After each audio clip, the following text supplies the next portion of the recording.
All right, everyone. We are so excited to have you back here. Hard to believe we're in November. I'm not the only one that's in shock about that. Not to mention, it is also the daylight savings time here in the U.S. But we've got a jam-packed session here for you tonight, a wonderful conversation, and your team has been very busy at work. And so we have our panelists with us today, Jim Porter, John Bonzel, Karen Elkins. We have James and Joey that's handling everything behind the scenes. Jackie is listening in, and Ken Pearson is recovering from surgery and listening to us here in California. So before we dive into our program tonight, why don't we just take a moment to tune into that universal heartbeat, listen to the ocean sound John has recorded for us before. And if you would, just close your eyes and become centered in this moment.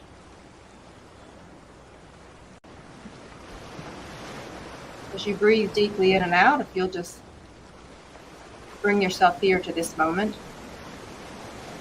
knowing there's a reason why you're here. As you're breathing in, that universal heartbeat of the ocean, become centered in your heart. Relax into tonight's experience. And tap into the knowing that will come forth. Relish the love vibration that comes through. Enjoy the love that's been poured into all of this here today.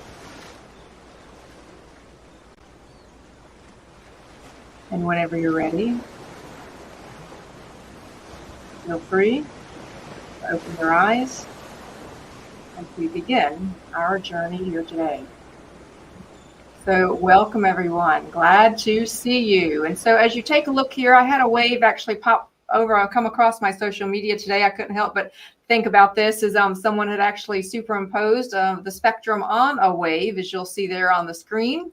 And as we take a look at that, as we're getting ready to go into, we're pulling that up for just a moment, he's working on that. So there it is. I just thought that was kind of a neat wave. It almost reminded me of a fishtail, but it showed things in constant motion. Oh, wow. That's beautiful. Isn't Beautiful. That the way the sun comes through that. So I couldn't help but think how powerful that was. So now I'd like to have a piece of glass like that, Kimberly. Well, all right. Point noted. Let's see what we can do about manifesting that, John. Wow, that's beautiful. At where we are today. We are going into Unit 6, Lesson 20, as you'll see on the screen there. And tonight is, Lesson 21, that they're first principles. And it is a big lesson, a very exciting and very powerful lesson. So we invite you to simply relax into it. We've got a lot to cover here. And as you'll take a look there on the next screen, whenever you order the home study course, you get a complete outline of everything that's covered. And that just gives you an idea of what we're going to be covering this month in November. Very, very powerful stuff. And simply want to remind everybody why we do this. And so if we would, John, if you'll read this next quote. Mediocrity is self-inflicted and genius is self-bestowed. Walter Russell. This was the quote that inspired us to actually start the Awaken Your Inner Genius, because we're focusing on two areas for the Walter and Leo Russell work. The first is The Man Who Tapped the Secrets of the Universe. And we invite you to get a copy of that small book. And it's also a great way to give stocking stuffers this Christmas and encourage people to find the work. And we're moving towards this. The home study course is what we're focused on. And Jim, if you'll read this next quote. Sure. If you can read and count to 9, you can master the secrets of the universe. So that is something for us all to remember. And Karen, as we were talking, we met Friday and we were saying that we needed a t-shirt just with that particular sentence on, because we want to remind everybody that if you can do that, you can absolutely master the secrets of the universe. And so we're inviting as many people, encouraging people to actually get a copy of the home study course. And I also wanted to pause for a moment. We're going to show you some videos from the recent social media that we're doing. But right now we're at 439 subscribers. We have to reach 500 subscribers before we can start offering t-shirts for sale on the YouTube channel. So if you would, please encourage it. And I wanted to show you, James has done a great job. James, if you'll come off mute and just talk to us about the two videos you show us today, because not everybody has had a chance to see it and the team has been doing a great job.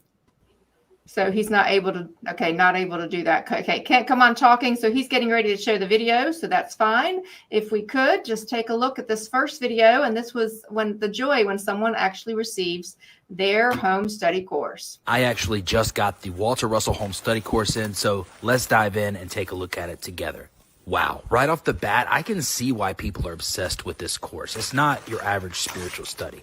It's a full-blown guide to mastering the science of the universe, blending art, philosophy, and practical life lessons into one powerful experience. What makes it stand out from other courses is Walter Russell's unique approach. He combines deep cosmic truths with real-life application, meaning you're not just learning abstract ideas. You're gaining knowledge you can actually use to change your life. The best part is it's 10% off right now, and there are monthly plans if you want to go through this unit by unit. Go ahead and grab it at the link in the bio. Nicely done. Nicely done. All right, my mic came back alive. That is yes. Okay. James, I thought that was really neat that you did that because you were capturing your own joy of when you received the home study course. Yes. Yeah. Now, do you want to show the other funny TikTok just because you've been doing some funny things? If not, Sure. we'll Yeah. All yeah. right. We'll show this other funny one. Just for the rest of you, I had not seen this one, and then I just about spit out my drink when it came across my social media feed because it was using one of the memes from TikTok, and I thought it was pretty funny. And that's it. And my son actually helped me with this one. So, yeah. This right here is my favorite thing ever in the history of forever. I think about this every day. I think about this all night long. I stay awake, not sleeping, because I'm thinking about this. So that's what you would call a meme inspired by a 15-year-old saying, let's get more people to be interested in this overall course. That's it. So thank you very, very much. And so wanted to go back for a moment before we start and just remind everybody about love and action. In the past couple of weeks, Jim and John have both talked about the joy of actually helping to open the museum and move things in. And I thought you both, Jackie just found some videos, and we thought everyone, Margie, Tony, and some of the rest of you would be inspired to see. And so as they show the videos, John or Jim, if you want to comment at all, we're going to have those videos come up and you can just ad lib as we go along. If there's anything you'd like to add, we can start now. Well, there you see an empty shell. 20,000 square feet, soon to become a museum. Wow. Those are all paintings there boxed up. Now, this reminds me of the Three Stooges. You got Jim, John, and Jesus. Well, this is when you were repairing. So, Jim, if you'll comment, you were saying how you had some real kudos for John and all the work that he did. And I thought it'd be helpful for people to see the size of the statues that you all repaired. Jim? Yeah, this is, you can see the condition that each piece was in there. And the other one's, of course, not in sight yet. When he stands with his legs and without the base, he's 15 foot tall. With the base, he's almost 30. Wow. And you can see that, and this is 5 separate pieces that were not meant to be for the same pour. Yet John, with his diligence and his love of the work, you can see he's redone the head, and then in addition to that, he went on and made everything fit together. And it took hundreds and hundreds of hours of hard work. Well, and what you see there is the actual moving in the tables that used to be at Swananoa, right, John? Yes. Those things were heavy. My God. Now, that talk about quality. So we just thought you all would like to have a little bit of a snapshot to a history because you're now part of that history. So very, very powerful, and a special thank you to everyone who has created this legacy, because I have to tell you, walking into that museum changed my life. So take a look at all the hard work right there of every single thing that was moved in the museum there in Waynesboro, Virginia, which is where I am broadcasting from right now. So a big thank you to all of you that continue the legacy and continue it to today. So why don't we go ahead and jump in? So before I start, what was your favorite thing about this particular lesson 21? Jim, what was your favorite thing overall, just high level? Well, it's a very gentle move into the science, and you're beginning to see how the science is and the philosophy are one. And this will come across very clear in this particular unit, that one is expressing the other. And I can't really, and I'll end it up right here. I really cannot express enough the importance of continuing to do your meditation and communion as you go through each unit.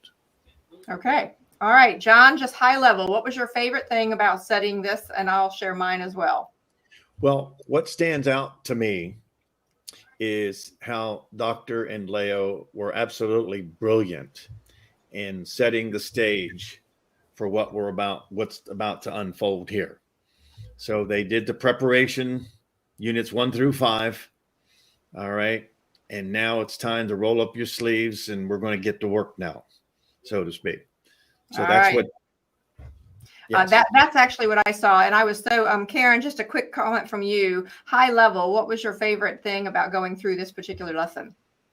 It was big.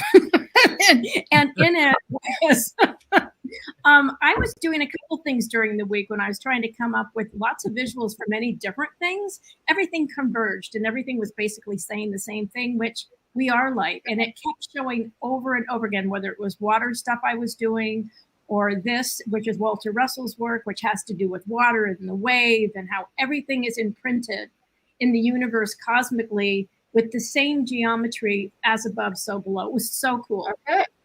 All right. So let's go ahead and dive in, shall we? Because this is a really big one. Karen's working on our visual journey here to finish things up. So let's go ahead and dive into page 2. It's going to be the 397, page 397. And John, I'm going to ask you if you would please read that yellow highlighted section.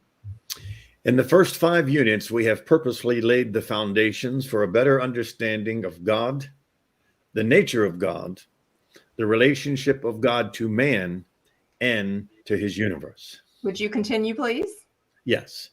Now we wish to strongly emphasize the fact that what you will find as we gradually take you behind the scenes of God's cosmic stage is utterly simple and is fully comprehensible to you when you finally comprehend it as adding 2 and 2 together.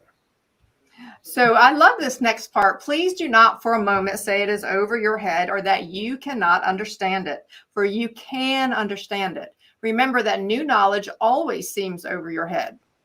You have got to think it over and over again, then meditate upon it, which Jim was just saying, until you now read it with your senses, and you will gradually know in your soul. It will become a part of you. And this is my 3rd time through the home study course, and I completely agree with that. So for all of you, as you're beginning to listen, just tune into the overall love and the vibration of it, because that's incredibly, incredibly powerful. And so Jim, if I can just make a comment, I think that next line there is really very valuable. If I could just read that. Please go ahead. That's where I was going.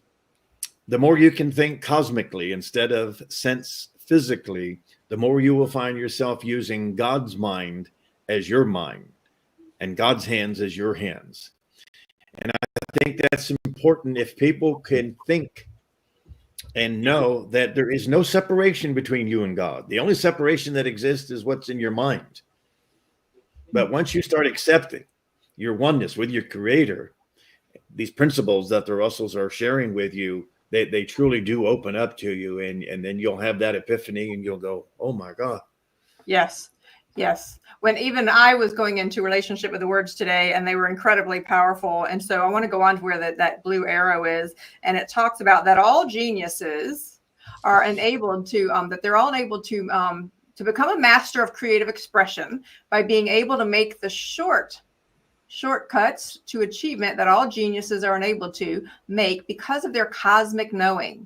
You must master each step as you go.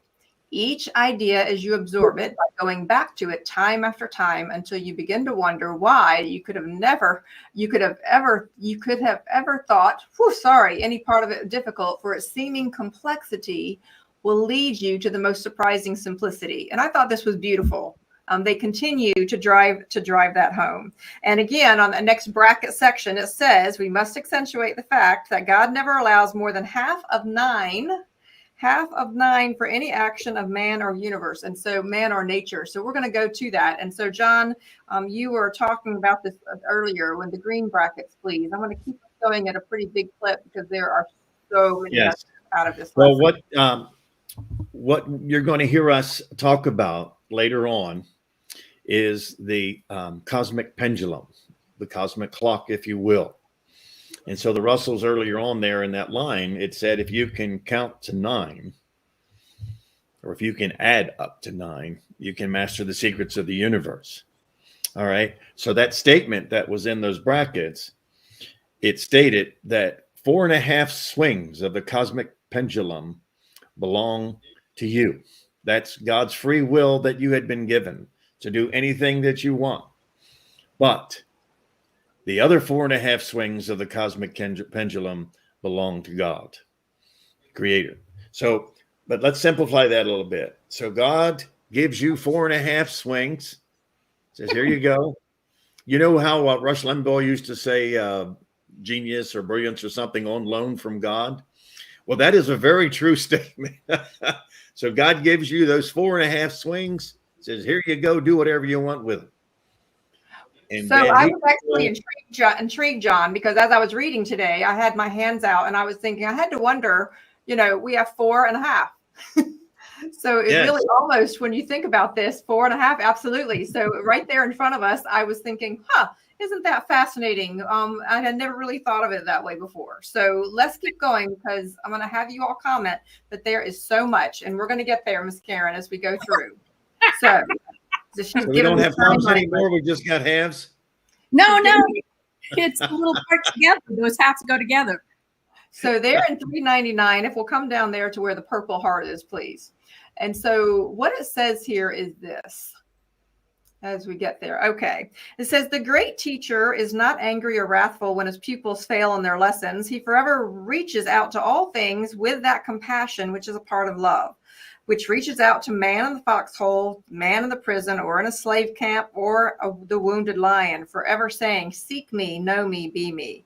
Know thou my divinity in thee. And so I thought it was really, that's what they were saying, is that each one of these ideas are peeled back one step at a time. But I really chuckled at the next sentence, because it said, is that in the measure of his or her ability to hear and comprehend his voice, for all things in nature respond to love. For all things reach out to the light of love, even the lowliest seedlings or flower in your garden. So I used to put a vase of tulips in my kitchen, and it would always make me chuckle that no matter where the sunbeam was coming in, those tulips would somehow magically all lean towards the sunbeam. Have you all ever noticed the flowers? It used to make me feel like they had a life of their own, because no matter where the sunbeam came in, there was always leaning towards that. And so that made me chuckle there. Made me chuckle. Kimberly? There. Yes. This that next paragraph that begins in yellow. Yes. I wanted to give a modern day example of that. As you know, I'm a big football fan, and I enjoy some college football on Saturday and so on. But I was watching the Ohio State Penn State football game, and I didn't know this, but the stadium at Penn State, the 4th largest stadium in the world, 2nd largest in the United States, and holds 111,000 people. Wow. So any given Saturday, there's 300 college football games going on. So here we are with the spiritual, trying to express and teach the spiritual qualities of man. Yet on any given Saturday, you've got millions of people that gather in these stadiums to watch people kill each other, basically. Well, maybe we'll have that many, and maybe they'll have that many in stadiums again someday, John. So yes. Spiritual games. I actually had to think about how much effort, I used to go tailgating all the time, and I thought about how much effort goes into those things. And I would always tell my daughter, who's 27 now, is that one of the most important part of your life is your spiritual journey. So invest in your spiritual journey. And then I would say secondary, invest in your physical journey, because I always felt those two were two sides of the same coin.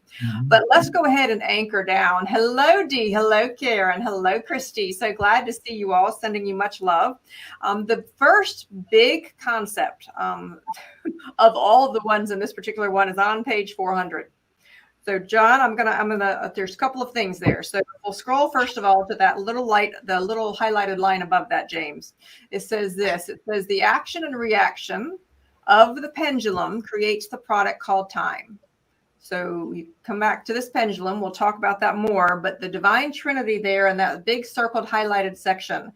So Jim, why don't you take a shot at simply explaining this, because we have so much to unfold here this evening. That is a really important, for those of you that have your copy, you want to be sure to circle this section.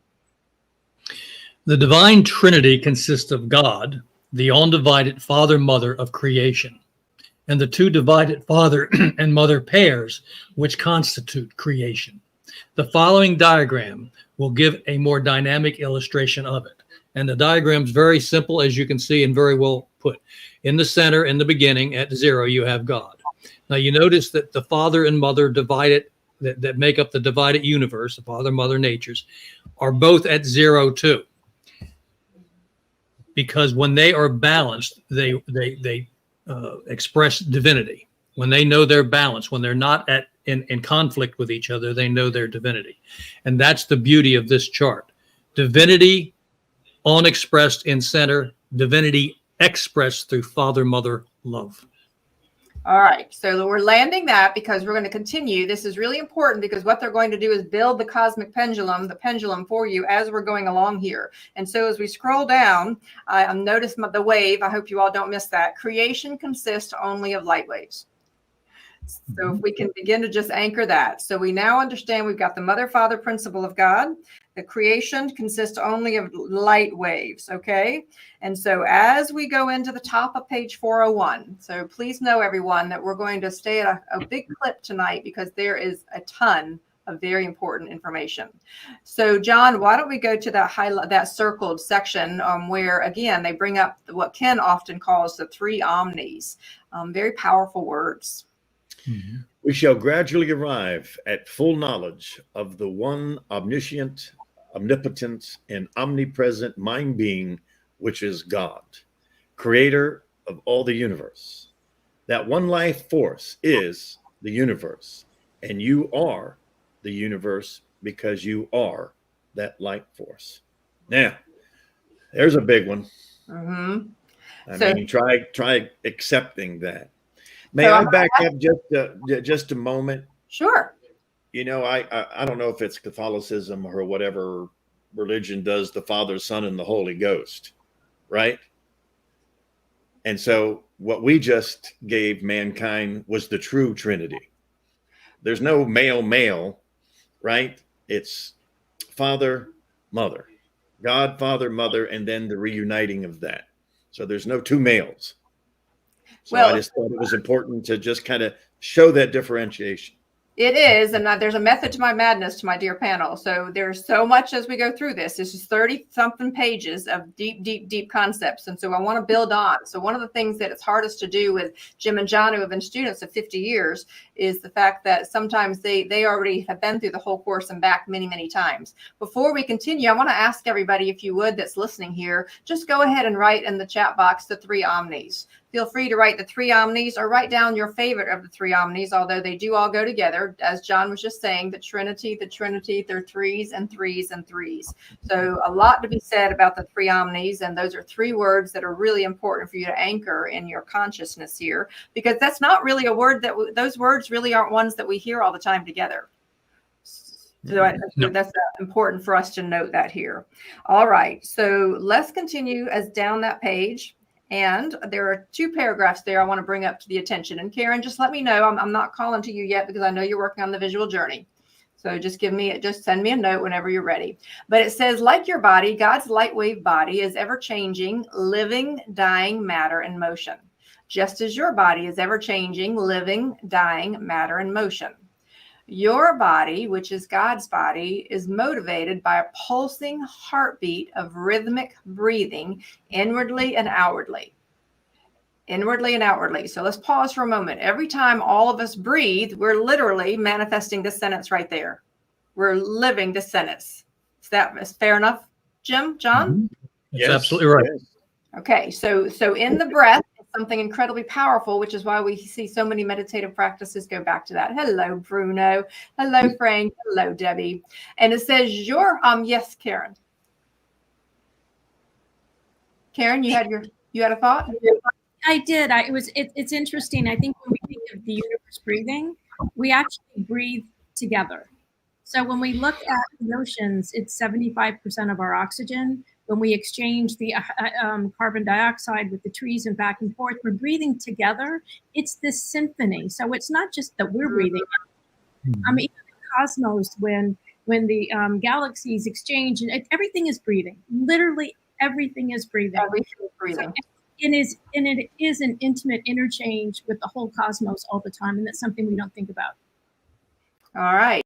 Lovely. So well said. And so as we continue, it says your body is the record of your thinking. So let's capture that. Your body is the record of your thinking, just as God's body is the record of his thinking. This issue around the body is going to come more and more and more. And so as we scroll down, it says this. It says your body is the part of God's perfect body. He gave it to you from his perfect body for you to build into perfection and re-give to his body. Man not only pollutes his body by his free will actions, but tries to pollute God's body from which his own body is made. And John, if you would, please read that part that's underlined there with the yellow highlight to the side. Every cell of God's body breathes in and out as God's thinking process compresses and expands. Every sun, planet, growing plant or tree, electron, or of an atom or stellar galaxy breathes in and out. That is the most conspicuous fact of nature. So when you scroll down, so let's scroll down because it says the universal body pulses. Okay, stay right there, James, if you'll scroll down. Pulses, compresses, and expand. But I want to go down to the next highlighted section. It says everybody is an extension of God's body. Everybody. So that means everyone who is on with us, everyone that we pass by, anybody that we love, anybody that we don't love, anybody as we're going into, lots of changes in society, everybody is an extension of God's body. Can we just center that for a moment? Because there's nobody that's being separate. It's all one. And I thought this next section, Jim, I'm going to go to where I have wow written, because to me, this was before we end up taking our first break here. Can you slowly read that section where it says God's soul? Because this is, and for those of you listening, whether it's now or later, you're welcome to even close your eyes and breathe it in, because these are powerful words. God's soul is the universal soul, and you are that soul. God's mind is the universal mind, and you are that mind. God's thinking is universal thinking, and his thinking is your thinking. God's body is the universal body, and you are that body. There it is in a nutshell. Woo! Big step.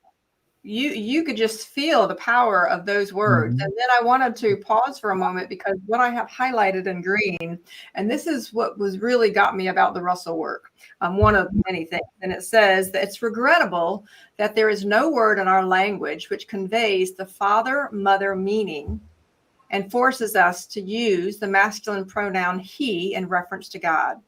One cannot say he, her, nor can one refer to the cosmic creator as it. That is indeed unfortunate. So let's just lay that here for a moment, because to me, this was one of the first writings that really was acknowledging the mother-father. I always knew that there was this partnership, but yet I have been brought up to understand that it was very, very different. This spoke to me, and more importantly, it was really healing to me. So I wanted to ask the panel to comment on that, because we're living in a world that for many, I know for me, especially as a woman, I was deeply grieved by the fact that the feminine side, the mother side of God, was left out of the conversation. So if we can go to the panel and just ask you all to comment before we continue. When you think of the heart, it has two sides of the pump, and one actually drives it more than the other. One actually pushes the other, but they have to have each other. So one is I'm going to say the male side, one's the female side. So when the Russells talk about that sex principle, it's really an action and a reaction, a giving and a re-giving within the heartbeat of the universe. But that is it. It's not so much that it's sex. It is the action of the giving and the re-giving and the motion of it that actually what they're describing. And when you see that spin, it creates everything from the song, the music, the chemistry that cascades out of the light wave. And that is why everything is everywhere and in everything, and why we're all one. Wow. So I know we're going to go to Jim, but I have to tell you, when I was reading this section, I couldn't help but go back to have a flashback to that movie Dirty Dancing, where Patrick Swayze was trying to teach her how to dance, and he had her hand on his heart and was saying, just 1, 2, 1, 2, 1, 2. And for many of us, that would actually be a great way to keep ourselves grounded. Jim? Love it. In reference to what you just read and Karen was talking about? But just in general, to The heartbeat. It is. It's it's the in and outward breath, whether it shows up in a heartbeat or in a sound, in a reverberation of a sound, or dropping a pebble in the water. You see the waves go out, you see them come back. Every action has that equal and opposite reaction, and that's what creation is. And every action is an act of love manifesting. It's so beautiful when you begin to grasp that and begin to accept the fact that you can commune directly with the divine, because the divine centers you in all other things. wow. John, a comment before we take a break, and I'll pull up a few of the quotes from people who are commenting. I have to dry my eyes. That was so beautiful, Jim. Oh,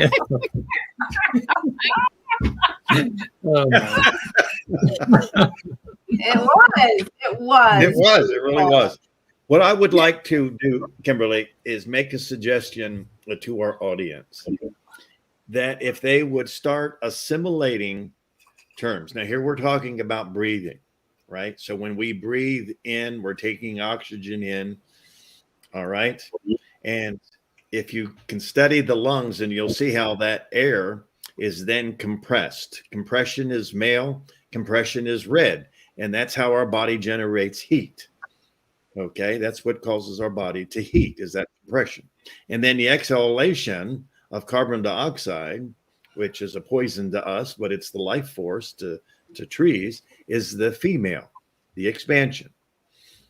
Okay, so just if people would just start associating those terms, compression is male, expansion is female, heat, male, cold, female, and then that will make all of this come together like pieces of a puzzle. And Kim, 1 second, Kim, 1 second. I want to clarify something there, just so they continue to follow it. Male, dominant, masculine coming in is almost equaled in its inwinding by the feminine presence. Dominant, feminine going out is almost equaled by the masculine presence. Male, female are present in both sides of the wave, but one dominates each side. All right, so we're getting there. So everyone who is not familiar with these terms, what they're inviting you to do is to write down some of these terms, make a mental note, maybe even make a note there in your home study course. So what I'm saying is male and female are equal, yes, but opposite expressions of love. That's a lovely saying. Say it one more time, Jim. Male and female are equal, yet opposite expressions of love. Okay, so to the panel, we are off to our first break. Understand we're not even halfway through the first part of the section, so I'm going to keep us clipping away because there's a lot to go, unless I'm going to have you all commit to doing another session later this week. So hang with me, because there's a lot to cover here to keep the motivation. So for everyone watching, we're taking a quick 3-minute break. Go take a chance and breathe in a little bit, get some oxygen, and we'll see you in 3.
All right. If you are within earshot, if you will find your way back.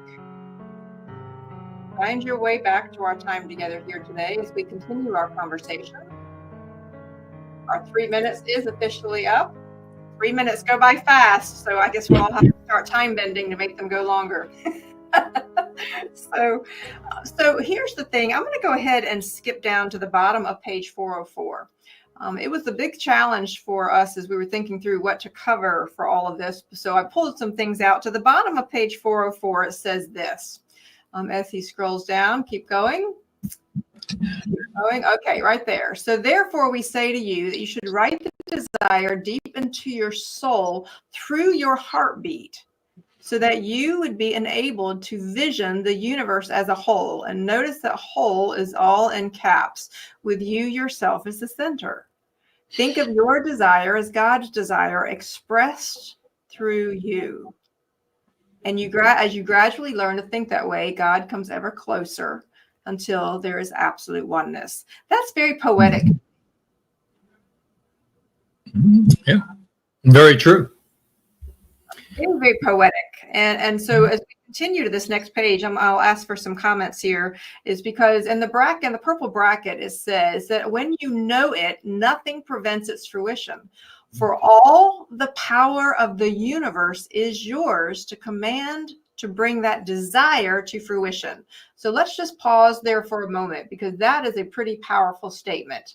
Jim, if you'll make a quick comment, and then I'll ask John before we continue. We each have complete power to manifest, as any one of the great masters did as God manifests the universe. What we lack is the knowing of that power. And that's why we don't manifest as quickly. We are controlled by time instead of understanding in the long run. If you just keep your communion up, you'll find that you are the master of time. You are the master that can manifest anything that you want in your life. If you can simply hold the concept of what you desire in your mind and not let life pull you away from center. Hold it, desire it, know that it's yours, and continue on, and it will manifest. All right, John. Are you on mute, John? You're talking away. It feels like I should be able to telepathically hear you, but not quite yet. I wasn't muted. Can you hear me? We can. When you go on the break, it automatically mutes you. Okay. Anyway, what I wanted to say was that to add to Jim's statement is desire is the most powerful force in the universe. And if people only understood how to manifest that power, okay, to where they are working, you have to work knowingly with your creator. I and my Father are one, okay? You and your Father aren't two, you're one. And desire what ye will, and it standeth before thee. It's that simple. It is that simple. Okay. So, Karen, as we go into this next page, so I had to chuckle, everyone. So starting on page 406, 406 and 407. So for a moment, John, can you please just explain to the group what was important about the underlined sections? When you see something underlined in the home study course, what is the signal that Walter and Leo were trying to give us? It's important. Believe me, when it's highlighted and underlined, you need to read it a second and a third and a fourth time, because it's powerful, and the Russells are trying to get that point across to you. So I had to chuckle because all of page 406 is underlined and all of page 407 is underlined. So John, pay attention. So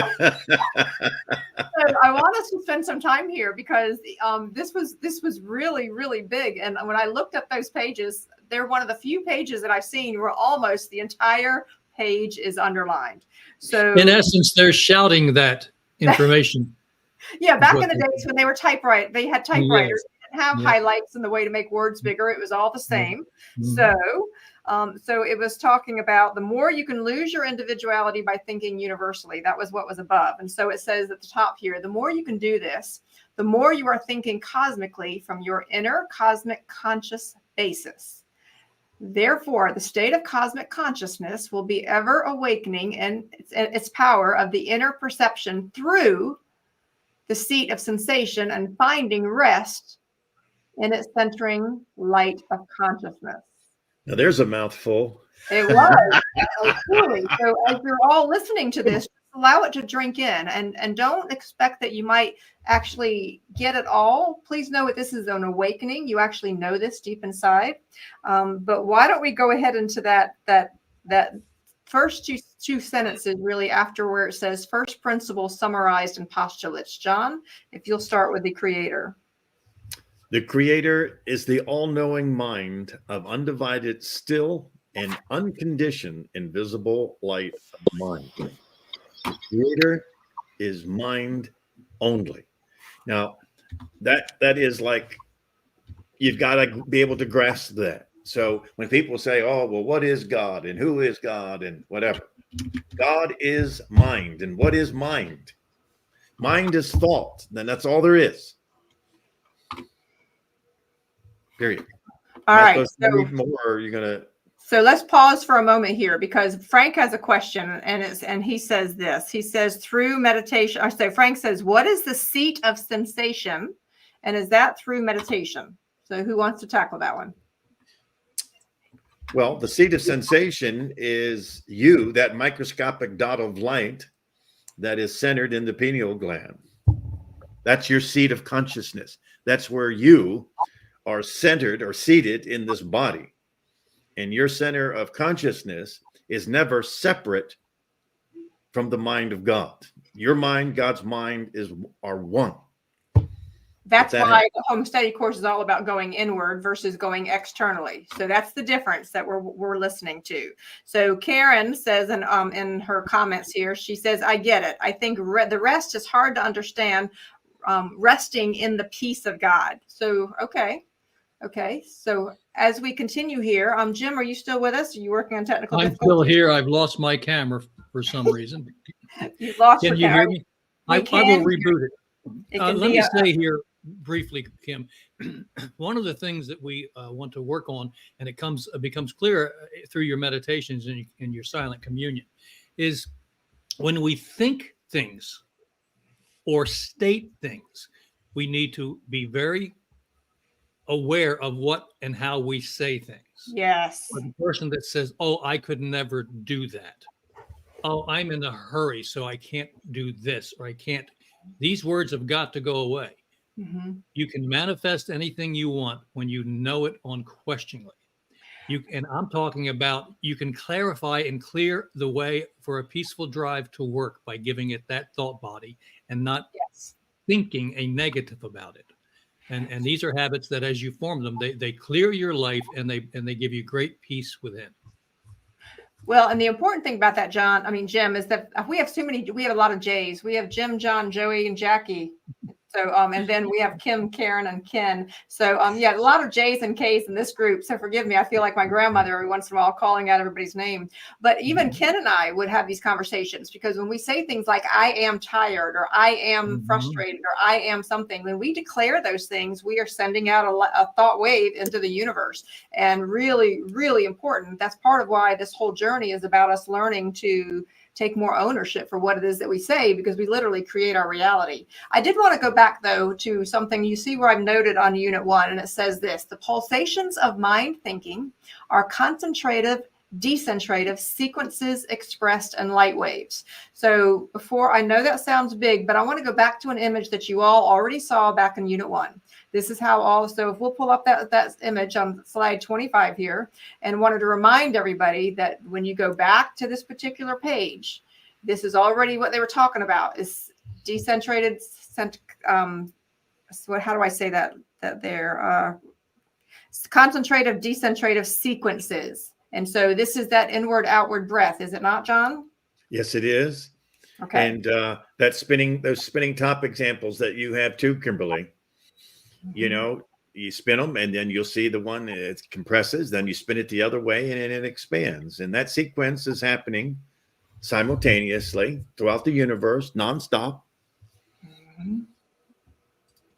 Okay, so I'm bringing this up to everyone because as we're going through this home study course, these concepts begin to Velcro almost to each other. So I wanted to remind you that this was back in Unit 1. Oh, look, Jim has appeared again.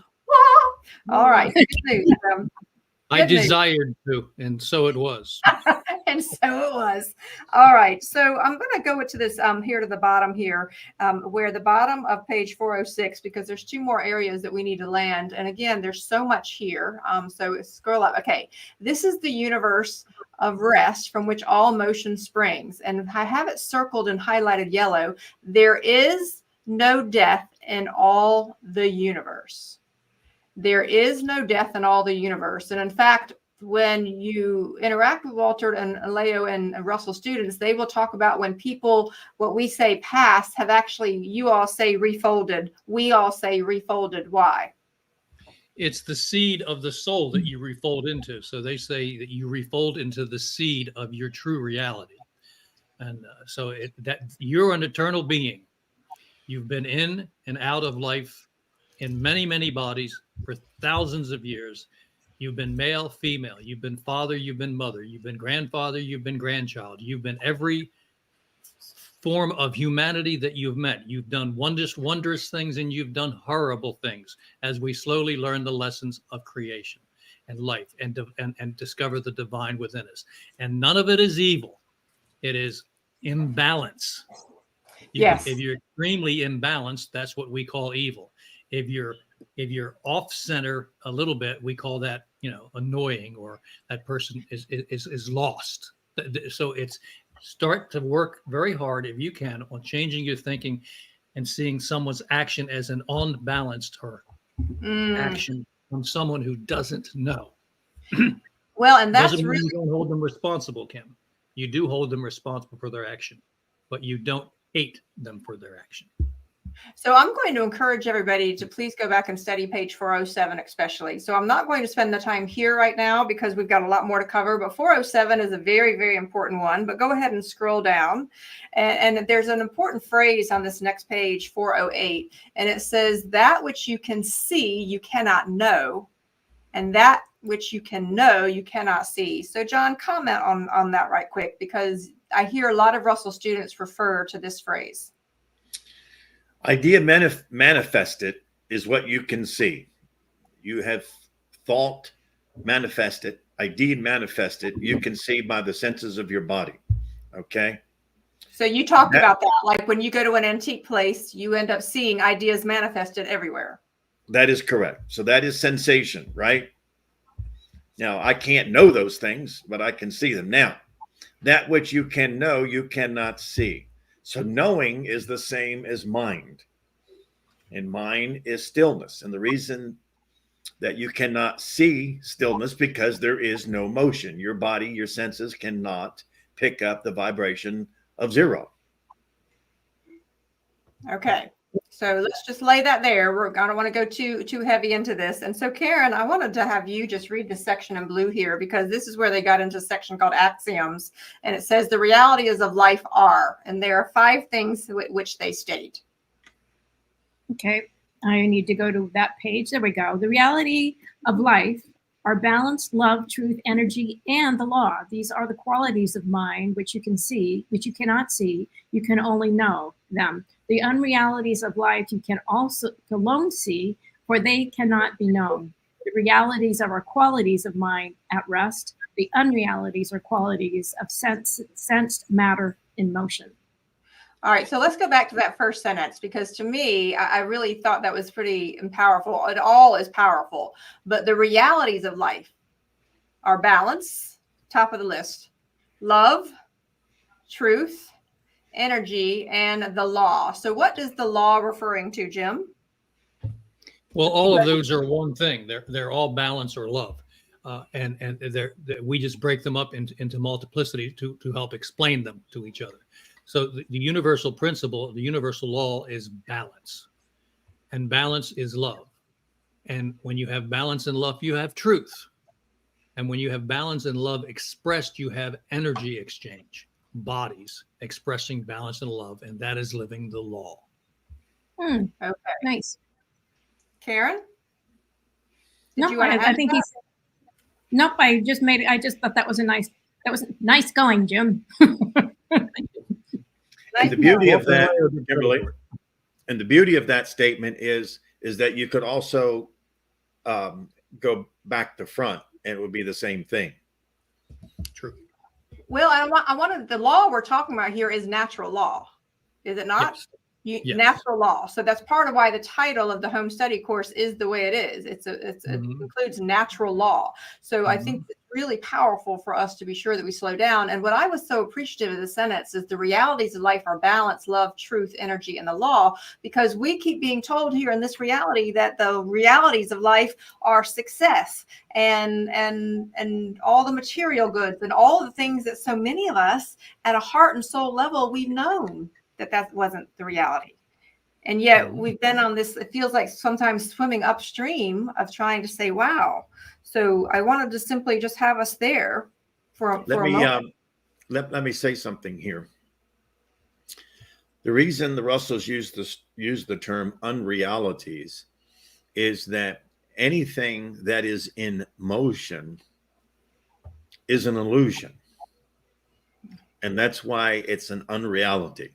It really isn't happening. It's like a hologram, right? Mm-hmm. And the idea of that unreality is back in mind at rest. So anything that's in motion is just a simulation. It's not real. It is unreal. Okay, interesting. But our senses want us to believe that it's real. Well, Ken makes this point a lot. We had a particular moment on the mountain when he was explaining to me, when we looked at the trees and the mountains and all the beauty, you can experience the beauty there, but all of that shows up in your eyeball, and actually it's light. So you can't stick all those trees and all the mountain in your eyeball. So it was really an interesting moment for me to be able to say, wow, it's all an illusion, because it's really all light. Mm-hmm. And it's a grand and wondrous illusion. It is a grand and wonderful. So I'm not nearly as poetic as Ken. We miss him greatly. So we miss him greatly. So why don't we go ahead, please, and jump down to page 410, because we still have so much to cover. And it talks about, I found it very interesting that they use the word kaleidoscope here. So when we scroll down to 410, I really appreciated the simplicity. And many of you have known this. And so we call your attention to that illusion of infinite complexity and the familiar toy known as the kaleidoscope. So John, if you would help me continue that particular paragraph, because I thought this was really powerful, and someone could go find themselves a kaleidoscope and it would help them understand what this means. Yeah, everyone should own a kaleidoscope so that they can see simplicity made into complexity. And as many times as you turn that kaleidoscope, you'll get a different formation and a different combination of lights and colors and forms. But so the basis is those three mirrors. Yes. And those three mirrors, that if we go back to the cube, or when we get to the cube, all right, when we have the height and the width and the breadth, you'll see how that comes together. But there they described right there that actually there's just a few broken pieces of glass in a kaleidoscope, but you think you're seeing thousands of geometrically and mathematically repeated pieces, which are not there at all. So, when I came into the Russell Museum and became familiar with the work and creating a Russell experience, the voice I kept hearing from the divine was, creation is child's play. Creation is child's play. And that was the sense of play that I would try to bring, and that you'll see us even try to do here with our Awaken Your Inner Genius. You awaken our inner genius. So in that sentence there at the bottom of page 410 in purple, it says, every mystic who has been fully illumined knows that the entirety of this wave universe of matter in motion is an unreality, a cosmic illusion. That's what you were just saying, John. Yes. And also, let me jump in here and point out, as I have before, that if you look at the base teachings, not what's written about the mystics throughout history, but their base teachings, all they're trying to do is point out that the divine within you, and that they are not above you in any way. They're just further along the path to enlightenment. Right. Yes.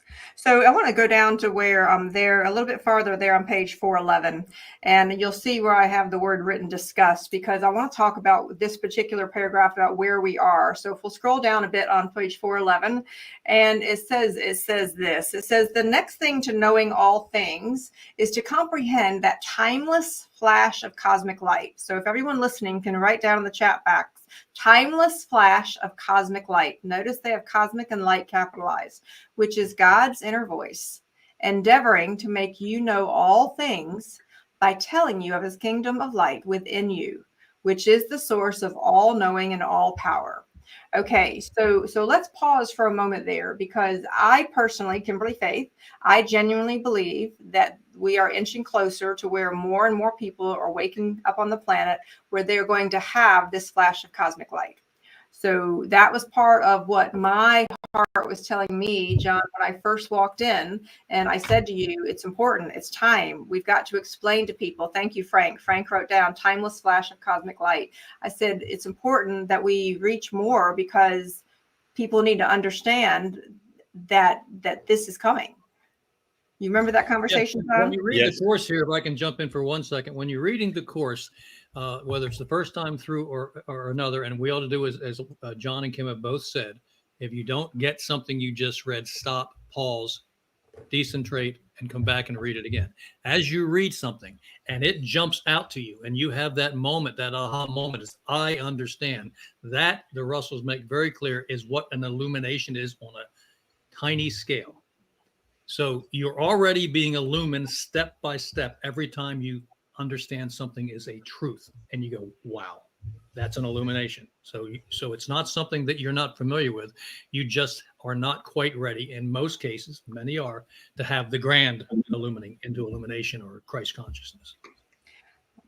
I simply believe that there's going to be more and more of that kind of awareness. I mean, even I woke up at 6 o'clock this morning, and I've been studying this throughout the day. And I was in such a joyful state of, it felt like so many mini sparks. I felt like I was having a little bit of cosmic popcorn.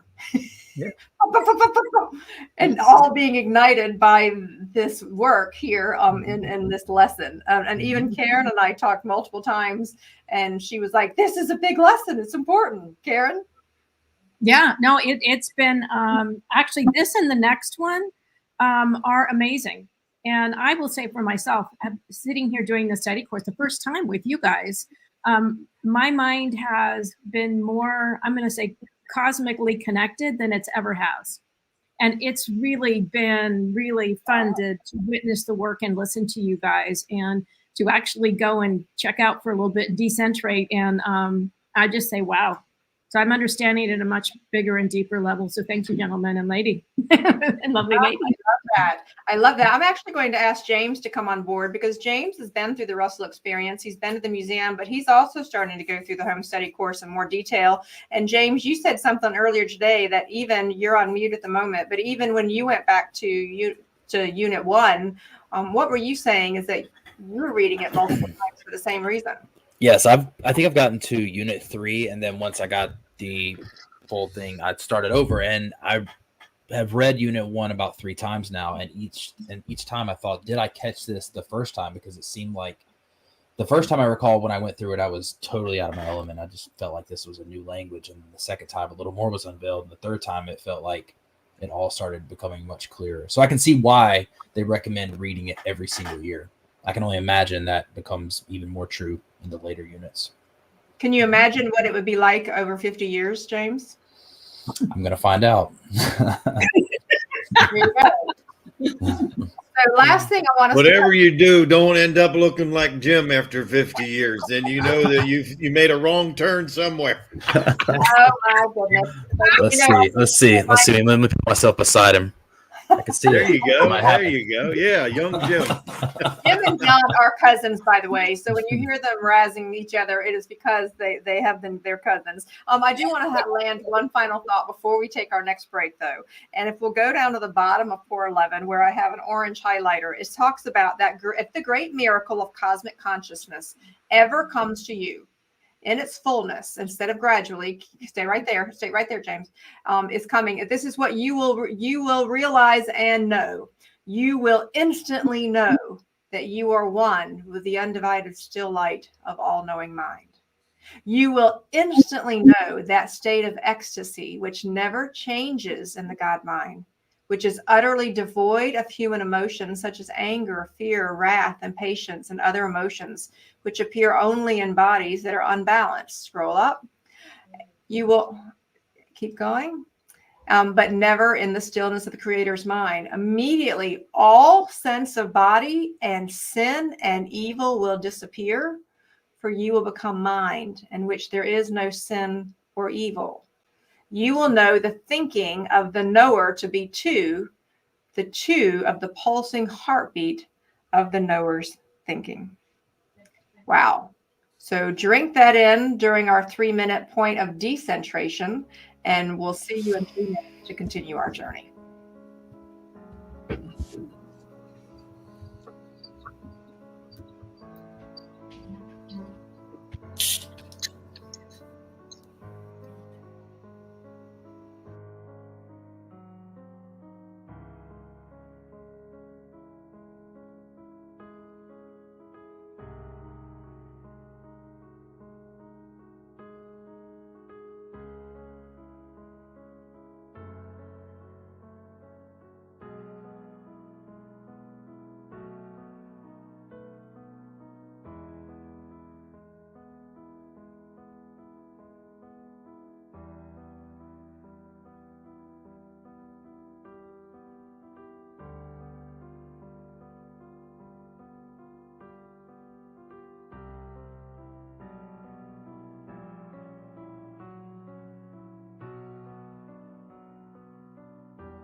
All right, if you're within earshot, please find your way back.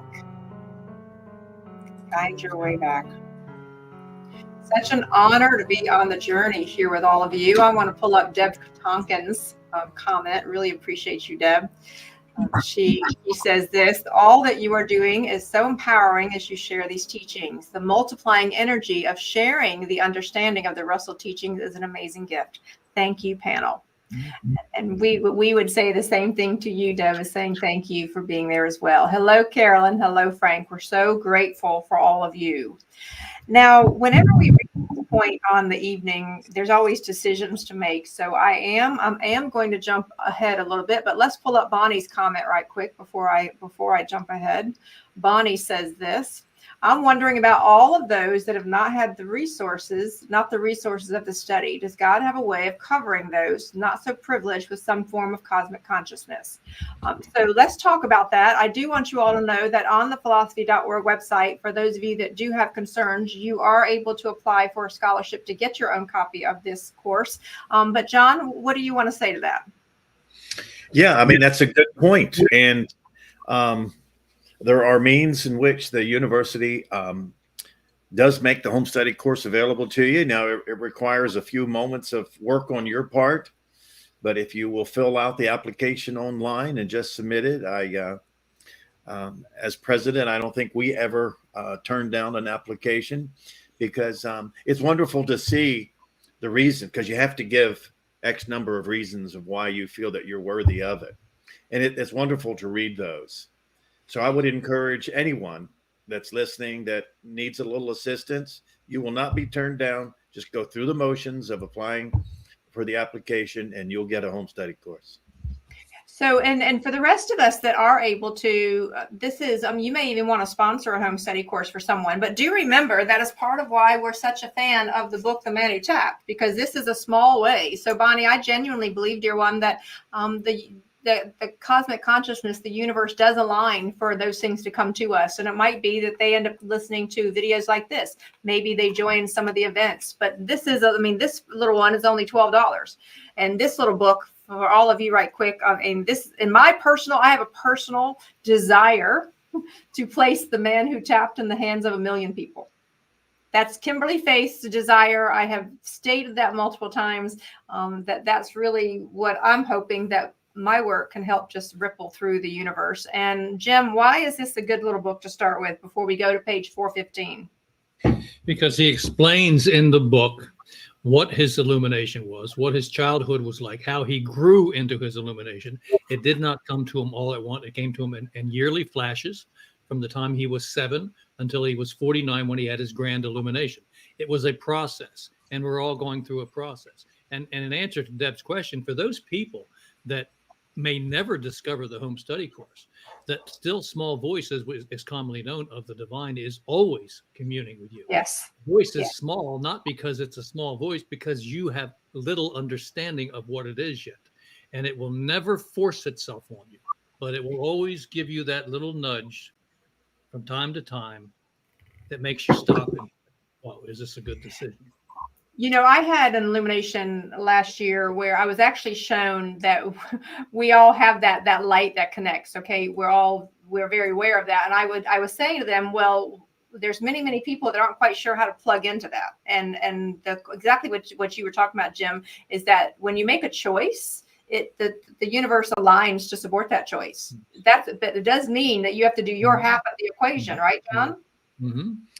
Yeah, I mean, to add to what Jim was saying, that silent voice within is God, period. And it's there always. And it doesn't push, it doesn't pull, it just is. It's there always. And so what each individual has to do is, the separation they have to make is all the noise and all the distractions that life can bring you. Yes. And that silent voice will guide you always in the right direction. So I want to be really clear about that. So as someone who teaches systems thinking to a lot of corporations, those distractions, I can actually map out for you why and how and what. That is intentional to keep us from understanding and knowing this. So ask yourself, how much time do you spend in that still silent moment? How often are you right there in that moment? And Karen, I know that's been really important for you. When you get into that quiet stillness, that's how you create your genius and your magic of the visual journeys that you gift us with. Mm-hmm. Karen? Yeah. Just shake your head, Karen. Yeah. I did. I should. I'm definitely Karen. I'm just a team player that just says, what? We went through this, Karen, at the beginning. If you don't understand, just shake your head up and down, and then we'll move on. No. You know what it was? I had it on, but over the course, I've been able to add motion to it. So I'm just right now putting the motion, which makes it come alive. And so it's still downloaded, and it's when you're coaching it along. It's like go, and I'm waiting. So no, I'm not there. I'm just Okay, you're on the other side of it. So let's go ahead and jump down to 415, because I want to land a few very important points. So 415 to where the blue highlight is, please. I know I'm skipping some pages, but this is of critical importance that we get to another section. It says the construction of matter is simple. You will find that stars do not evolve in any other sense than you evolve. They grow through 4 stages to maturity as you do. They then die through 4 stages as your body, and every other body which has ever been created is born, lives, and dies and decays in the order that they may relive. There is no death in an eternally living universe. And so I'm going to go back in just a moment. I'm going to ask James if he would to go ahead and get slide 26 ready. Don't show it yet if you'll come to me for just a moment, because I want to share something that many of us right now are simulating what we call past lives, but it's really all that happens at the same time. I had a very powerful vision, a healing vision, when Ken was with me a few months ago, and it was very startling. And I saw the difference here in this reality of the difference of understanding this idea that we're all eternal. So while he was sleeping beside me one night, I was woken up at 3 a.m. and I literally had a memory of one of our many, many lives that we've had together. And in that life, he died. We were crossing over from England. I saw the whole vision. We were on a ship. It was a very difficult time, and he became sick because he kept giving me his coat to try to keep me from being too cold. And then he ended up falling ill. And I literally lived this memory. Jim and John actually heard from me that day that it actually happened, and they saw the emotion, because in that lifetime, I had no understanding that life was eternal. So I literally felt the pain, and I literally lived through that, felt the pain of losing him all over again. But it was an interesting moment, because at the same time that I was feeling that pain, his essence, who he is as a soul, is right beside me. So I was living in like this dual multidimensional world at that moment. And it really showed me that when we understand that we are eternal, that pain can be handled differently. Does that make sense to anybody? Mm-hmm. It's still painful, but you have a deeper understanding. I have a much deeper understanding. Yes, John? I feel like Brett Baer when he was interviewing Kamala, and she looked at him and said, "You know what I'm saying, don't you?" And he goes, "No, I don't." So are you saying that you don't understand me, John? No, I do. So I wanted to share that, though, because I think for many of us, we're assimilating a lot of what we would call memories, but they're all things that are within our consciousness for all of these things that they're talking about, that we're born and reborn. And so that's why I wanted to go back to slide 26, James, because I want to go back to unit 4. I'd like to remind everybody, and if you'll just flip slowly through these images, in unit 4, we laid the groundwork for exactly what we're talking about here. And so if we'll continue to the next one, when we talked about that whole issue of the undivided, the divided, keep going, and then the united. So if you overlay that right now, Jim, if you would, for the image that we showed earlier with mother, father, and mother, father together, just lay that concept right here on the image that we have here before we continue. Jim? What was that other video game? I'm sorry, Jim. No, go ahead. What was that other video game that came out the time that Pac-Man did? And it was like a tennis thing, and that little thing would go side to side to side. Did you have video games back then, John?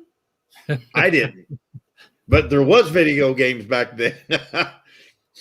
Just like they had rotary dial telephones. But anyway, but that right. Image right there, if you look at that image and just see those rings going out to that zero plane of curvature, reflecting, echoing, back to zero, right? Hit that and then back out again. And there it is. There's the simulation of life right there. Back and forth, back John, and forth. They said the video game's name was Pong. Yes. Yes. Thank you. Thank you. That must be somebody over 30. Okay. But let's overlay this with the image that we saw earlier. So remember earlier tonight, we saw the line, we saw the mother, father there in the middle, and then we had mother and father on each, at the side. So if you'll pull that up right quick, Jim, and hold that up. I want to just I'm hold looking it up for it. Yeah. Because I wanted to go back that this is where these concepts are being laid on one on top of the other. And this, I think, was the masterful part of what they did with the home study course. Because they are the same concept expressed in Yes. different ways. Yes. All right. There it is. You see it right there. There's the image, Jim. We found it. Okay. Thank you. So there's the image. And if we would, James, let's go ahead and go back to slide 31. So this also is back in unit 4. Take a look. Remember, we already saw this one time before. So everybody's already been this: embryo, baby, child, youth, united, man, woman, youth, child, baby, embryo. So this is literally laying the steps for the cosmic pendulum that we're going to see more of. It's just as true of a galaxy as it is an individual human being expressing life. It's just time difference. There's only a time difference. Can we just breathe in the excitement of that? So for me, as someone who, when I first walked into this work 3 years ago, this was so exciting to put all these pieces together. I think my soul loves a treasure hunts in the universe. I think that a lot of us do. And to me, this was so powerful. Why had I had not known that 53 years? And I just was figuring and putting all that together. And when it came through, it was such a sense of knowing. Karen, I know you studied this stuff for a long time, but you've said how much you appreciated the home study. I promise in my chapter on the cosmos, I actually literally show it. Ah, there you go. So, yeah, okay. I don't know how let me see. Do you go this way? Yeah, I show it. I will take my book apart and I will show you. I'll put it into a video for you for next week. And it's a whole section. Most of it is Walter Russell's work on the pulse. And I've done other things where you can actually see it moving and you can see, I'll do that for next week. I have that. That was on my radar. And there you go. I just want to thank you. I just want to ask the participants, is this fun for you as well to see these puzzle pieces put together? I'm just curious. How exciting is it for you? Just give us some feedback. I want to say a gracious thank you to all of you that are with us, both on YouTube, on TikTok, on Instagram, and all the other places that we are live streaming. Thank you so much for being here and giving us such a joyful cosmic playground. I mean, this is so fun. All right. So we have a question. We love questions. Karen says this: Can you talk about the living organic matter and non-living matter that there is none? Page 415. What about plastic and toxic chemicals? Well, plastic and toxic chemicals are things that are artificially put together in nature. Right. They're not in balance with nature. They take a much longer time to break up and return to their individual parts. And this is on the bottom of page 415. Bottom up. Go ahead. So as you're talking, I just wanted people to be able to see that last paragraph on page 415 is what she is referring to.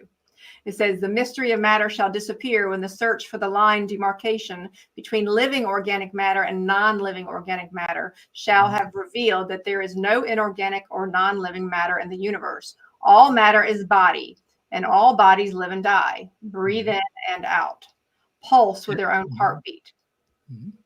And all have purpose and function.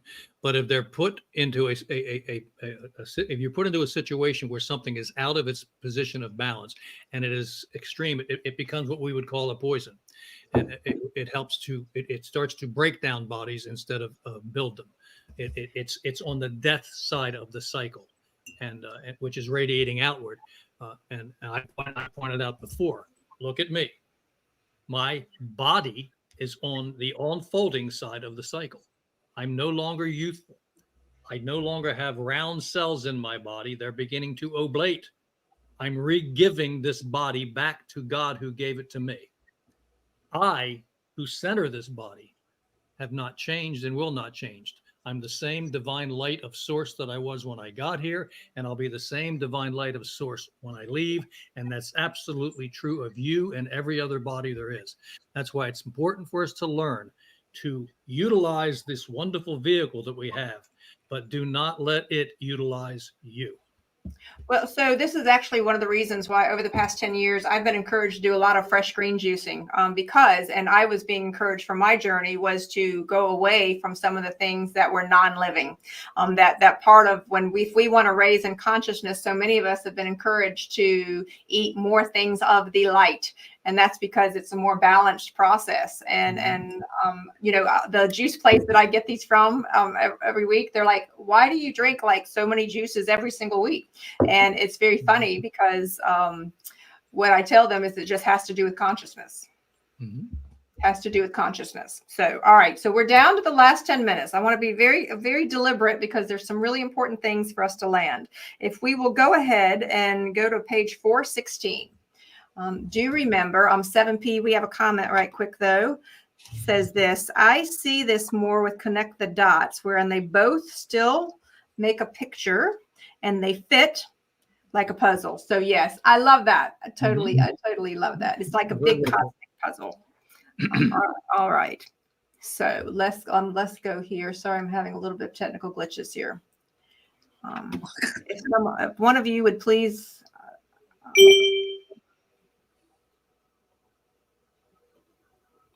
Would we lose Kim? I'm here. Can you all hear me? Oh, okay. Yes. Okay, No. so I guess I just Okay. went to the, maybe I have a little bit of cosmic flash there. So on page 416, scroll down to axioms, please. And where it says a heart, it says all things are one, but made to appear as two extensions of the one. Now, this comes from the Divine Iliad. And for someone who doesn't know about the Russell work, John, can you give a quick 60-second snapshot? What is the Divine Iliad? Well, the Divine Iliad is the result of Dr. Russell's 39 day and night illumination. And it's 2 volumes, Iliad 1 and 2.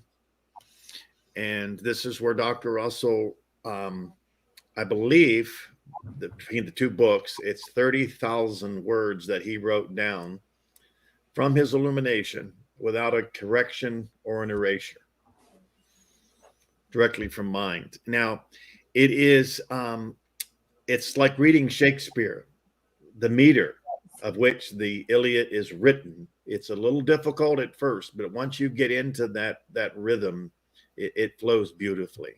So if we'll go over here to the top of page 417. So I've been studying the Russell work in this lifetime for 3 years, and God's work actually for 3 years. I have many long history with understanding the art of creation. I found the Divine Iliad easier to understand after I went through the home study course. I now understand the poetry, the just sheer poetry of creation. And it is so heartfelt and so beautiful because, and it talks about here, my one command to all sex divided pairs of opposites and all my universe, my being capitalized, is that there shall be balanced rhythmic interchange in all the givings and regivings. So let's land this concept. This is on the next few pages. I'm going to continue and keep us going. It says the creator of the universe has but one law upon which all creation is governed, and only one. And that one law, speaking of natural law, commands that all transactions of any nature between pairs of opposites in nature or between men must be balanced. So let's go down to that next paragraph. The universe is founded upon the love principle of equal giving and regiving in every transaction whatsoever, whether in the heavens or upon earth, or in the home or business, or between one nation or the other, or between one chemical element or another. Now, I would like to just comment. This is something that I struggled with a little bit early on. This is my first years there with Leo at the university. And she explained to me how charity does not fit in with nature because it's a one-way flow. It leaves a void. It's an unbalanced transaction. Now, I'm not saying don't be kind to your neighbor and don't help out.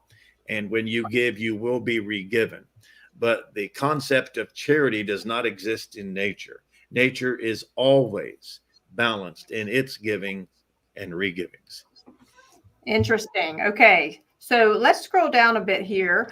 I want to go to page 418 and pull out a couple of things. It says God's law of balance, where the green circle is great. Listen to this phrase.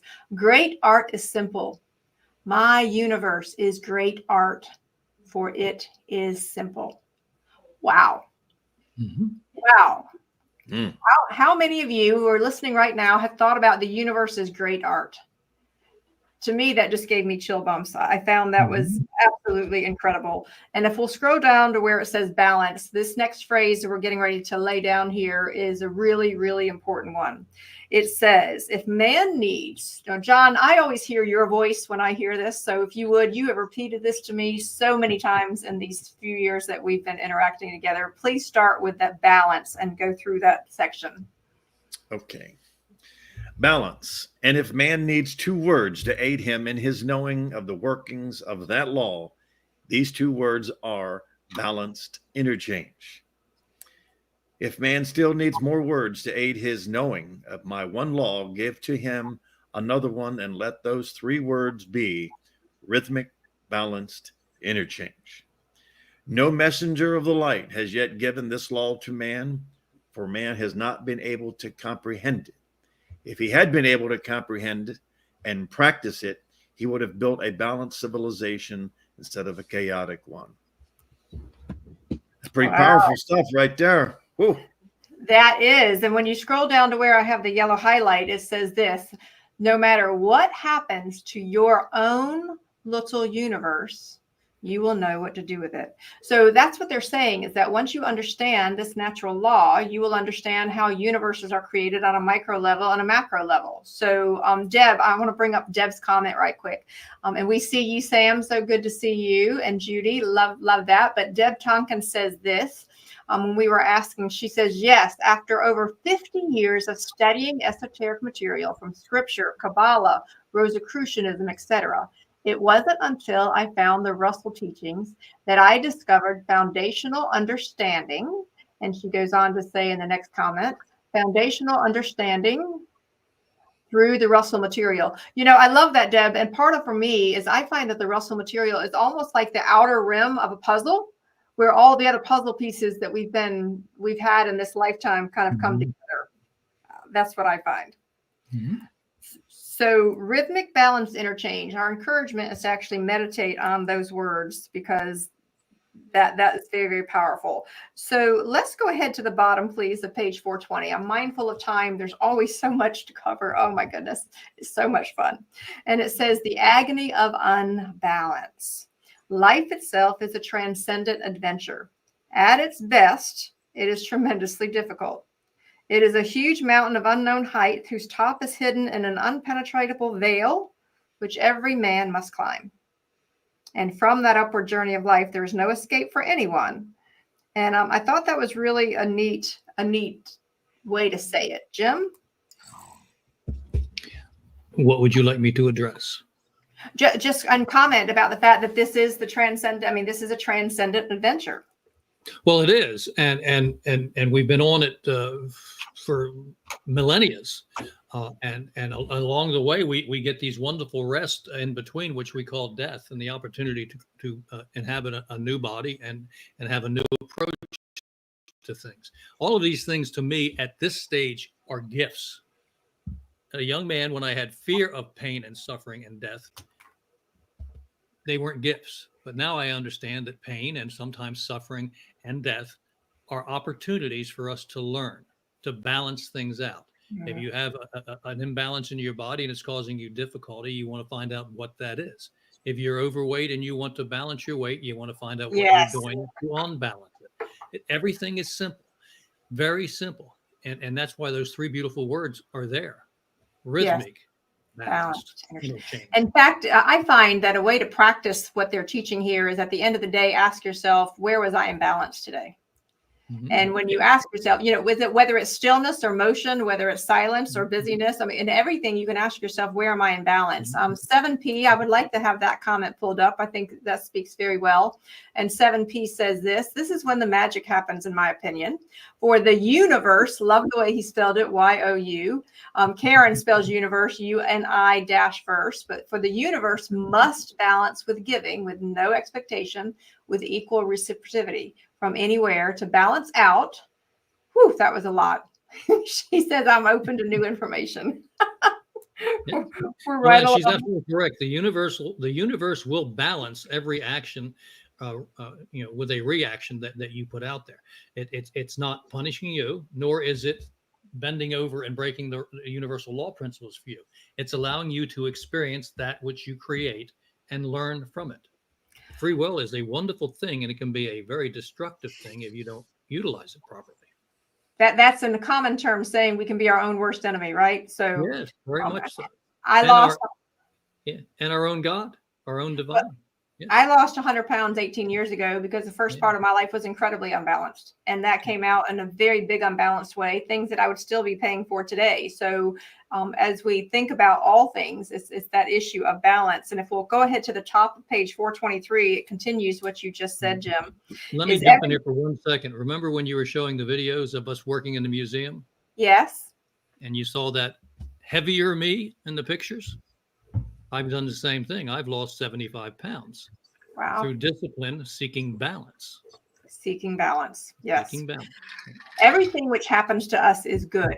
Knowledge of God's balanced universe will tell us that if all of our ills arise from unbalance and God's universe cannot be unbalanced, then we can balance our ills with that knowledge. Until we do balance them, they are but experiences, which are our lessons in life. Until we do balance them, we must regard them as but stepping stones across the stream of life. Wow. Now let's continue with that thought as we go ahead and scroll down to the middle of page 424. So we want to encourage everyone to read through the postulates, but I want to stop there at number 5 because it says that your thinking is divided and changing. Anything can happen to your thinking because your thinking is divided and changing. But you control your thinking. You can balance it and be joyous, or unbalance it and be miserable. You can make wise decisions and grow strong, or unwise ones and make failures for yourself.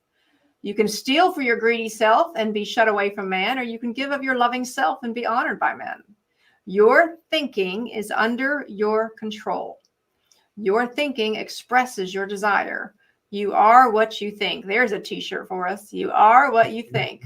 You make yourself into the image of your desires. You can be whatever you desire to be. What you now are is the product of your thinking. So let's pause there for a moment because this work really does hold us personally accountable. I mean, there's no escaping that our thinking creates our worlds. John? That is correct. I think further, a few pages back, they talked about your own universe. Yes. And that is so true. So Jim and I have had some pretty in-depth conversations about how we create our own universe, right? Our own kingdoms. And you have to think about that for a minute. So what you see around you every day, you have created all of that. You have brought all of that into being. So as you gaze around yourself, do a 360 degree. And if what you see you like, embrace it and be joyous. But if what you see you do not like, then you change your thinking to where it becomes likable and joyous. So let's pause for a moment because I'll be perfectly honest with you. I was pretty pissed off when I found out about this particular natural law. Okay. So for many of us, I'm being very vulnerable. For many of us that chose to be born into situations, and I had no exposure to these things. I was trapped in the dogma for all the way up until my 40s. And then all of a sudden I began to learn more and more of this. And I was slowly digging my way out of it. I was pretty angry because I was like, what? How was I supposed to know that? I was very frustrated. And so it was a long journey for me to figure out that we, in fact, did have a role in all of this and our thinking did have a role. And so I myself, John, had to work my way out of that victim mentality that's so prevalent here in society. Yeah, my 2 longest years in school was the 6th grade. So I know what you mean. All right. So let's go ahead and see Rita's comment right there. I'm sure some people can relate to that. Rita says this. She says, yes, it does hold us accountable, but understanding this is also where our freedom lies. So That's beautifully true. said. Absolutely. Yes. So beautifully said. But I also, it's like that evolutional part. You know, I think we come in where we left off, where there's a symphony that leaves residue from a past something or wherever, and that's part of the journey of unraveling, and then knowing in your own truth when you see it. It's not like you have to have faith in it; you just know. That's was part of that. So, well, also as we awaken and become more enlightened, and we begin to change our thinking, many karmic reactions to what we did will pass right by us now. You don't need that lesson anymore. You've risen above it. And that's where the forgiveness side of it comes in for self and from other people. When you have that forgiveness in your heart and you don't hold people responsible, you're clearing not only your karmic line, and I'm talking family, expansion, humanity itself. You're lifting the whole by letting it go and working to live in that love principle and commune. So I want to bring up 7P's comment because I totally relate to this. So this made me laugh out loud as we're finishing up here, and we'll see a quick visual journey. But 7P says this, says, indeed, I kicked my own butt so hard before. So 7P, I'm right there with you. I made things extraordinarily difficult. In fact, when I was in my meditation the other day, I could actually feel God and my divine team saying, Kimberly, Kimberly. So it's time as we get ready to go into our visual journey here. Starting now. So let me wrap up one thing here. On the bottom of page 429, I want to encourage everyone to please spend some time on the conclusion because it says, those who suffer the most in their efforts to live are those without knowledge of natural law. And so part of the power of this idea of natural law is that you will know how to meet life. You will know how to meet life. And so we encourage you to spend some time there and that conclusion area. And so we just scratched the surface tonight. There is so much more to say, but it is time for our visual journey. And if you have any questions, we'll be back quickly after the visual journey to answer any of those. So Karen, what is our visual journey this evening? it's probably the first half of what we kind of talked about. Okay. Okay. So sit back, decentrate, and enjoy. Here we go.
I just say, wow. Karen, I think that's your best work so far. What she did is she just gave us a snapshot of something we were going to announce tonight that's in development. So Karen, can I go ahead and break the news? Yeah. So if you'll pull up slide 17 there, James. So we are diligently working to have in time for the holidays an actual printed journal. So you'll see on page 17, what we're working on is a journal where they'll have a lot of the images that Karen had, and you'll have a journal prompting page. And if you'll look at the next two slides there, where you're going to see and be inspired by a number, go ahead, James, a number of those images that Karen was just pulling together. So this is an act of love. So a gracious thank you. A gracious thank you. Wow. Wonderful. That was just riveting. That picture of the kaleidoscope stopped my heart. Did you all notice that? Mm-hmm. That picture was incredible. I'm noticing I'm sorry. Go ahead, John. Well, I was noticing the scales. Being a Libra, that got me. So before we answer some questions, we do want to mention, so this journal, I'll be looking out there for this very, very soon. It's a gift that we're creating. And it also would be a gift that you could give someone for the holidays to actually bring them on. Maybe they're not ready for something like the home study course. Maybe they're not ready to read The Man Who Tapped, but this journal can certainly get them going. I do also want to bring up and remind everybody that Deb Tonkin, Dee Tonkin, who is there with us every Sunday night, we mentioned her a few sessions ago, where we want to remind you that the whole book series, they are great stocking stuffers. But her latest book, this woman, talk about an inspiration. The next slide, you can see her latest book that came out just in time for December, and it's the event celebration of the season. And so remember that this whole series of books is all about trying to give these take-along books to be able to spread the spark of divinity and these Russell-Resilient tips and lessons. Powerful. So we're going to be partnering with her too. These are all ways that you can help spread the light. So you can invite people to watch the channel, subscribe, help us reach 500. You can share some of these things, and please remember to share more about the Awaken channel. We have more playlists that are coming soon. I'm really excited. The presentation that I did in August is finally ready and will be released to the public. This is where I talked about cosmic romance, and it was a beautiful session of talking about how we were inspired by Walter and Leo, and you'll learn about Ken and my story as well, and telepathy along with multidimensional existence. So let's see, do we have any questions? And as we're waiting to see in the chat box if there are any questions, any final thoughts from the panel? So Jim, something to wrap up as we're waiting for any final questions. I thoroughly enjoyed this week's lesson, and I love the responses of fellow students out there, because they're getting it. They're seeing the importance of mastering their own lives by changing their own thinking, and it's a wonderful thing to witness. I love that. And Karen in the comments actually said this. She says, yes, the knowing the science of natural law can steer us, grounded in God, to jump quickly through the hoops of activations and trauma to make better choices. 100% right, Karen. Absolutely. Love that. Love that. John, final thought as we're wrapping up here this evening. I know we're into Sunday night football, and you were great for staying with us. We're almost to the finish line, my dear. Well, I am so grateful that Jim was able to stay awake long enough to get to the end of the lesson this evening. So, Jim, thank you so much. Yeah, considering it is the time change and we're all a bit hour later, you're right. Totally. Karen, final thought. Oh, you did? All right. Final thought for the evening, just when you see that it is light and that it is the action of the two and how it creates through the kaleidoscope all of these different other things, you just go, I got it. It's me. It's when you get that, it's that simple. But yeah. So. All right. I don't see any questions in the chat box, so we're going to let it be. I want to say a gracious thank you to everyone. This is truly a joy. Many of us got together on Friday. We're planning the future sessions. We have all kinds of goodies that we're going to be showing you and ways to make this more manageable and easier to learn. But most of all, we just want to send you all a great deal of love and gratitude. So thank you very much. 7P, let's end on his comment.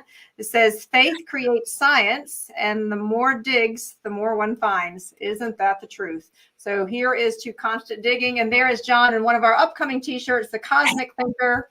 Thank you, John. We'll be working on all of those very soon. So everyone have a wonderful week. Go back and read. We'll be diving into our next lesson next week. Do remember we're following what the Russell's recommendation was: 1 unit per month, 1 lesson per week. We know it's ambitious, but we also trust that there's a reason it was designed that way. Until next time, everybody, see you next Sunday. All right.